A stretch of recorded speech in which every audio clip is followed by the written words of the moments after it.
para pedir também no Parlamento Europeu sanções ao Alexandre de Moraes. Então, não é mais só uma preocupação dos Estados Unidos a figura do Alexandre de Moraes. O nome dele já está sendo falado e muito mal falado também agora na União Europeia.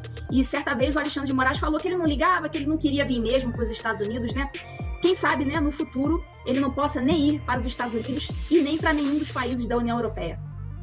Então, assim, é um absurdo que eles tentam empurrar a goela abaixo ainda a narrativa. Vocês perderam, desculpa, mas perderam manés.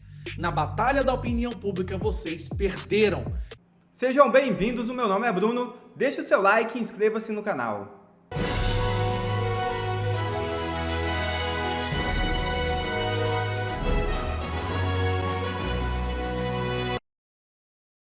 Flávio Dino age e dá 48 horas para líder do PL na Câmara. É isso mesmo.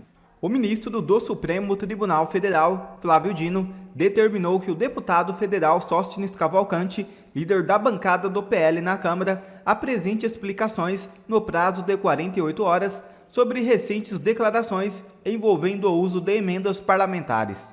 A decisão foi tornada pública neste domingo, em resposta a uma entrevista concedida por Sóstenes ao jornal O Globo, na qual ele sugeriu que o partido poderia romper um acordo sobre a distribuição de emendas para pressionar o presidente da Câmara, Hugo Mota, a colocar em votação o projeto de anistia aos envolvidos nos atos de 8 de janeiro. Na entrevista, Sóstenes afirmou, abre aspas, se for preciso uma medida extrema, vamos desrespeitar esse acordo e passar a gerenciar 100% do valor das emendas das comissões que presidimos, dividindo o montante entre os deputados que votaram pela urgência da anistia. Fecha aspas. O despacho de Dino ressalta que as declarações atribuídas ao líder do PL da Câmara, deputado Sóstenes Cavalcante, se verdadeiras, poderiam indicar que as emendas de comissão estariam novamente em dissonância com a Constituição Federal e com a Lei Complementar número 210/2024.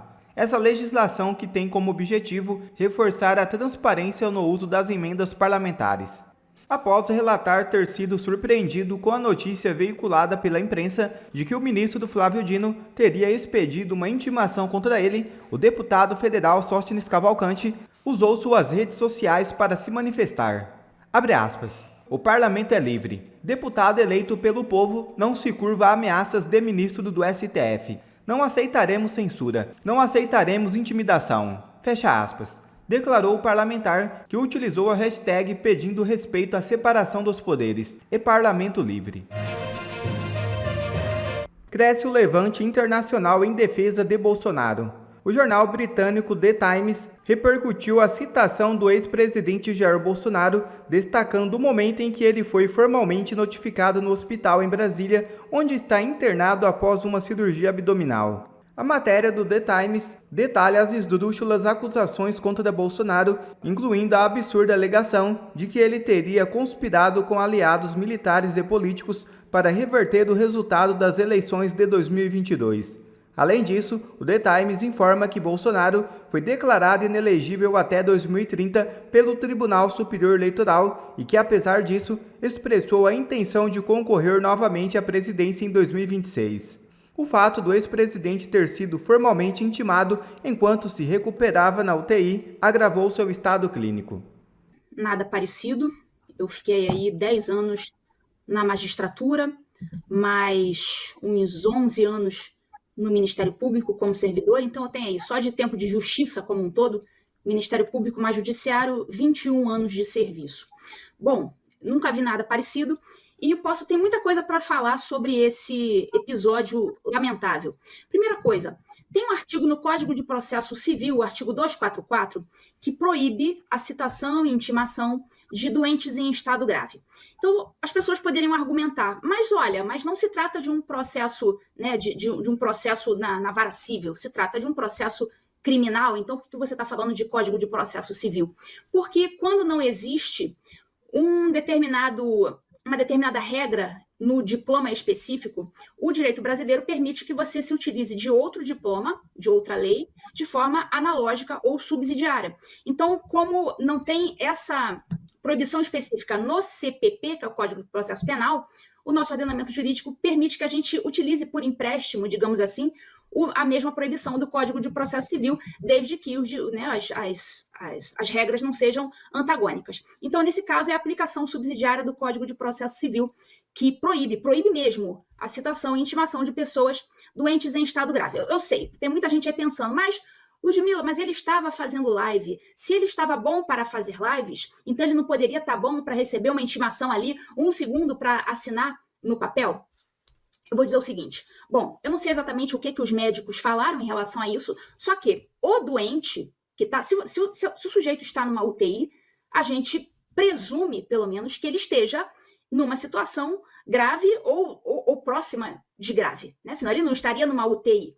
Agora, o doente que está na UTI, ele tem a liberdade dele, né? Se ele quiser, ele descumpre ordens médicas, se ele quiser, ele faz o que quiser da vida dele. O que não pode acontecer é de o Estado violar a lei porque aquele doente supostamente estaria não correspondendo às expectativas médicas, estaria, não sei, desobedecendo ordens médicas. Ah, não, então se ele desobedeceu às ordens médicas, então o oficial de justiça vai poder desobedecer também o Código de Processo Civil. Então, assim, se o Bolsonaro quiser comer comida que o médico proibiu, se quiser tomar bebida alcoólica que o médico proibiu, o problema é do Bolsonaro. Não cabe ao Alexandre de Moraes dizer, ah, não, já que ele está desobedecendo o médico, então eu vou mandar lá o oficial de justiça. O agente da justiça tem que obedecer o que está na lei. E isso, de forma alguma, era necessário. A lei, ela prevê uma exceção para citação e intimação de pessoas que estão em situação grave, que é a seguinte, é a situação de perecimento de direito. Então, a lei diz o seguinte, olha, não pode intimar ninguém que esteja em situação grave, exceto se for para evitar o perecimento de um direito. Eu vou explicar aí para o espectador do 4x4. Digamos que, se não citar aquela pessoa naquele momento exato, algum direito vai ser perdido, vai acontecer alguma coisa irreversível. É isso, eu vou dar um exemplo. Digamos que um político corrupto esteja sendo denunciado por corrupção. Só que já passaram muitos anos do ato e o processo, o crime está quase prescrevendo. E o oficial de justiça tem ali, digamos que, 48 horas para citar o sujeito antes que o crime prescreva. Então, nesse caso, como vai haver o perecimento do direito do Estado punir, nesse caso é autorizada essa citação, e aí o juiz pode, relativamente à citação de um doente que não consegue se defender naquele momento, ele recebe a citação e depois se defende, enfim, o juiz pode flexibilizar essa situação. Mas no caso do Bolsonaro, não havia nenhuma situação que justificasse o reconhecimento de um iminente perecimento de direito. Nenhum direito iria perecer em questão de horas ou questão de dias. Até porque os fatos pelos quais o Bolsonaro está respondendo são os tais as tais das minutas do golpe, enfim, essa acusação de golpe de Estado, que são fatos muito recentes. Então, não há que se falar em iminência de prescrição, nenhum perecimento de direito de ninguém. Então, era perfeitamente possível que o oficial de justiça esperasse a alta médica, esperasse o Bolsonaro sair do hospital. E outra coisa, se ele está fazendo uma live, a live é um ato voluntário. É da vontade do agente fazer a live, não é algo que o incomoda, é algo dele que ele quer fazer, ele quis fazer a live.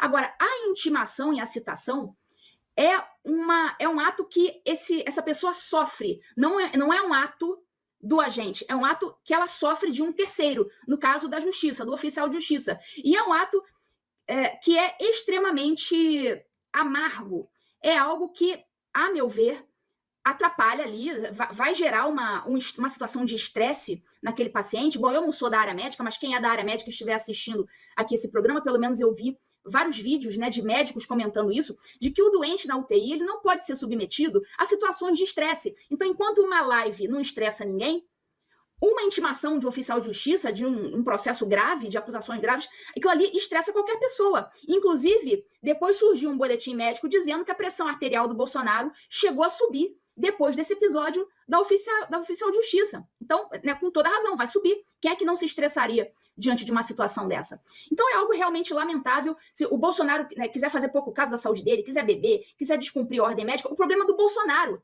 Não cabe ao Alexandre de Moraes por conta disso, por conta de algum comportamento inadequado do Bolsonaro, ele violar a lei por conta disso. Então, totalmente inadequado. Acho sim que se o Brasil fosse sério, um dia essa citação seria anulada. Porque, colocando-se no lugar da pessoa que está ali em tratamento, ela vai ter que ter um prazo ali para ela conversar com o advogado, para o advogado preparar a documentação, preparar a resposta à acusação.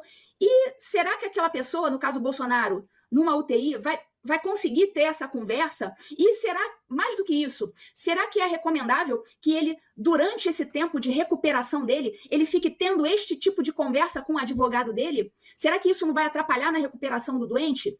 Então, é claro, isso é algo tão absurdo que até um deputado do Parlamento Europeu, o nome dele é Dominik Tarczyński, ele fez uma publicação dizendo, olha, passou de todos os limites, vou protocolar aqui um projeto de lei, uma resolução, não sei como é que é o nome do documento lá que ele protocolou, para pedir também no Parlamento Europeu sanções ao Alexandre de Moraes. Então, não é mais só uma preocupação dos Estados Unidos a figura do Alexandre de Moraes. O nome dele já está sendo falado e muito mal falado também agora na União Europeia. E certa vez o Alexandre de Moraes falou que ele não ligava, que ele não queria vir mesmo para os Estados Unidos, né? Quem sabe, né, no futuro, ele não possa nem ir para os Estados Unidos e nem para nenhum dos países da União Europeia.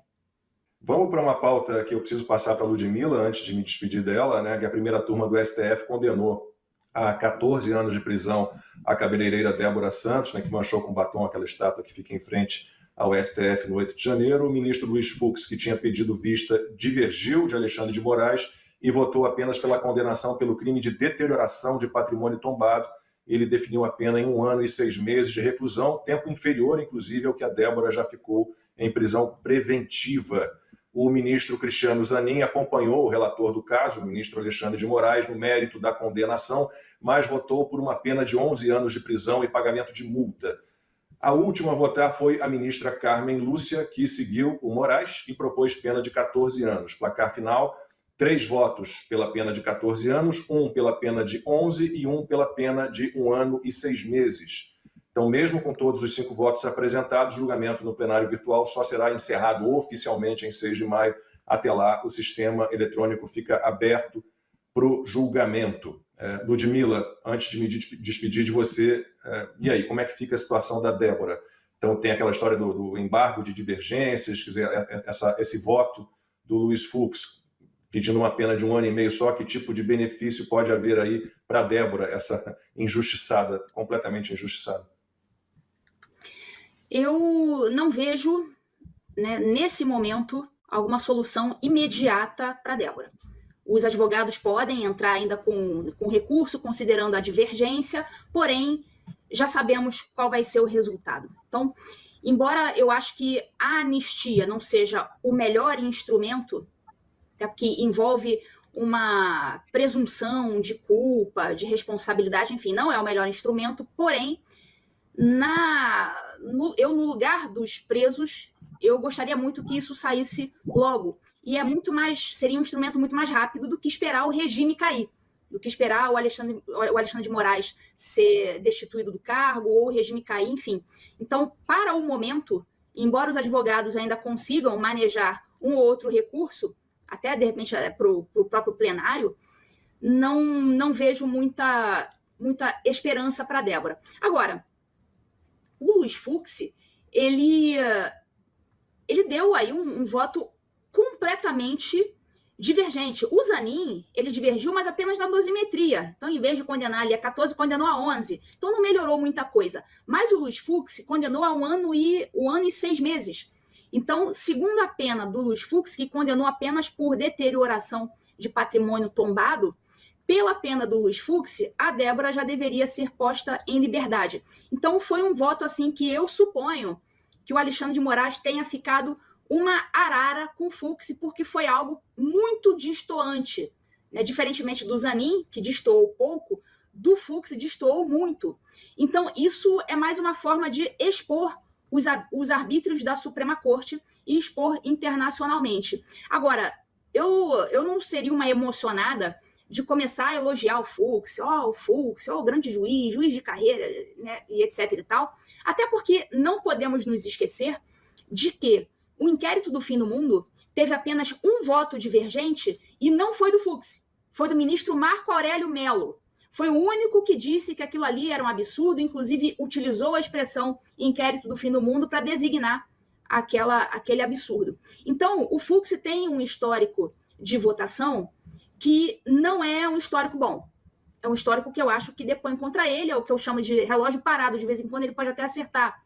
Porém, o histórico dele não é a favor das liberdades e nada disso, não. Então, me parece que esse voto em relação a Débora foi um voto político, porque ele viu, né, depois de, inclusive, muito votar acompanhando o Alexandre de Moraes, ele viu que esse caso da Débora extrapolou a bolha. Todo mundo viu, entendeu o que aconteceu, ninguém concorda em deixar essa moça, 14 anos, presa. Então ele viu que esse negócio, né, o bicho pegou, e ele quis tirar o dele fora. Mas então eu acho que foi apenas um voto político, eu não acredito na sinceridade dele, não. É uma forma de se desvincular para o futuro, dizendo, olha, eu não concordo com isso aí que está sendo feito, não. Enfim, mas o fato é que o Fux já deu vários outros votos condenando outras pessoas nos mesmos termos do Alexandre de Moraes. Então, eu suponho que esse voto dele tenha sido simplesmente para a galera. Eles perderam. No principal campo de batalha na política, que é a percepção do povo, a opinião pública, essa ditadura da toga perdeu. A última pesquisa mostra isso claramente. E mesmo assim, podem prender quantas pessoas quiserem, podem condenar há décadas, mas perderam e cada vez mais o povo acordou para o que se tornou o judiciário brasileiro. Saiu uma pesquisa hoje, quero mostrar para vocês, que é isso que deixa eles tão revoltados.